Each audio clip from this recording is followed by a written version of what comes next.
A lot of disagreements come about because people don't actually know that there is no such thing as a stock being overvalued. Now, before you jump on me, let me explain what I mean, because what I am trying to get at is a real understanding of what it means to value a stock. And once you understand this, you will totally understand what I mean by saying there's no such thing as overvaluation. Now, when you are valuing a stock, what you are basically doing is you're saying, what will I get back in the future that will make it worth me giving up something today? So when you buy a stock, you outlay cash today in hopes that you will get much more cash back in the future. Now, if you're just buying a stock, which is a partial ownership of a business, you usually don't get all that cash directed back to you because a lot of it gets reinvested. And then most of your profit in that investment comes from when you sell the stock, plus any dividends, which are, usually a small portion of cash flows. Whereas in contrast, if you were a direct investor in the business, you may actually get cash flows back every year. And that's what happens when you buy real estate, is essentially all the excess cash gets diverted back to the investor every year. And that is why people like real estate, because of that direct cash flow. Now, it is the same thing though. Whether you are buying a partial ownership in a business with a stock, whether you're partially owning a business directly, or whether you're wholly owning a business, the valuation process is exactly the same, right? You have cash flows coming in the future. What are they worth today? And so when we talk about valuation, what we are doing is basically making a judgment of what is a fair sort of return that an investor should get for making this kind of investment with this sort of risk return profile.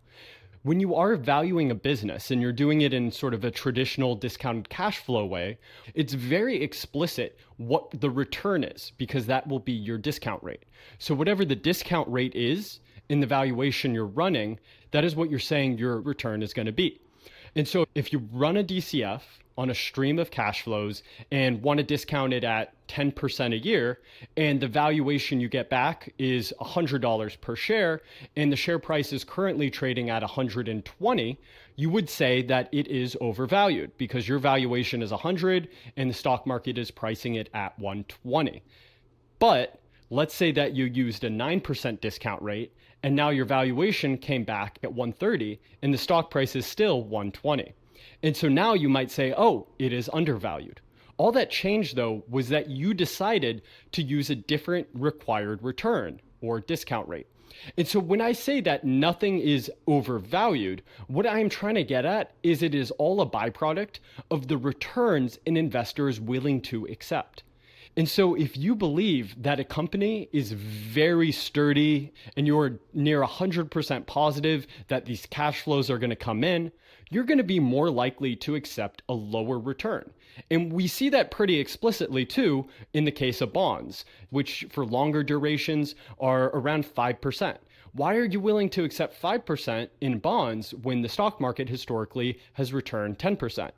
That is because there is much more uncertainty around that 10% in the stock market. You could think about it as being a probability distribution, where there's a good chance it's less and there's a good chance it's a little bit more, but the outcome of it being 10% is far from assured. Whereas if you invest in a safe bond, the likelihood of you getting that 5% a year plus your principal back is very high, especially if you are invested in very safe bonds. And so right there, that demonstrates the idea that it is the safety of the cash flows and our confidence in them that is going to dictate the return we want. And so when we say something is over or undervalued, and we'll talk about, let's say, a stock like, Palantir, Nvidia, Tesla, all these stocks where there's a lot of opinions, a lot of contention around it, what investors are really arguing about is their confidence in these cash flows and what the business will be able to accomplish in the future. And so if you are very confident that Tesla is going to have a big robots operation and sell millions and millions of robots, and then also be a leader in AV, you can do some sort of math as to what the cash flows from all that would be. And if you had a lot of confidence in it, I'm not saying I do, but if you did, then you would be willing to assume that all of that happens. And so that will increase your valuation. Now that increases it on the cash flow flow side. On the other side of it is, if you're very, very confident, you may be willing to accept a lower return. So whereas some investors will say that is all very speculative, I am not interested in that at all. Maybe if I got 100% a year return for making those assumptions, then I would be interested. Whereas another investor may say, I'm pretty confident in all that. If I could get 20% a year, that's pretty good. What they're arguing about is their desired return given the risk reward they perceive. And of course, people perceive different risk and rewards. And that is why investing is so much fun, because you get to make your own decisions about what you think will happen in the future and how confident you are in them. And whether or not the market disagrees with you or agrees with you is what will dictate what returns are being offered to you. And so just because you want to get a 15% return a year on a certain business doesn't mean that's what the stock market is going to offer you. It may offer you only a 7% return when you do your sort of math on it.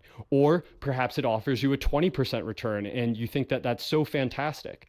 It is entirely your judgment of what is going to happen and your confidence in these assumptions you will make that will dictate whether or not you will be a successful investor or an unsuccessful one.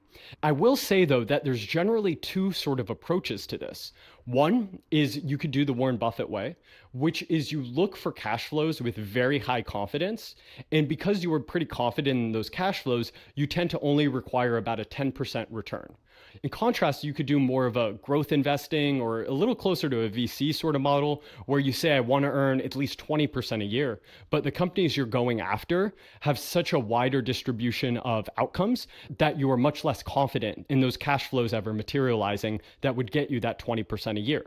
And so whether or not you pick businesses you have high confidence in and lower your return threshold, or pick businesses you have a little lower confidence in, but have much higher return thresholds, is entirely up to you and your decision on how you want to invest. And if this video clarifies anything for you, please go ahead and hit like and subscribe. And if you have any questions, drop them in the comments below.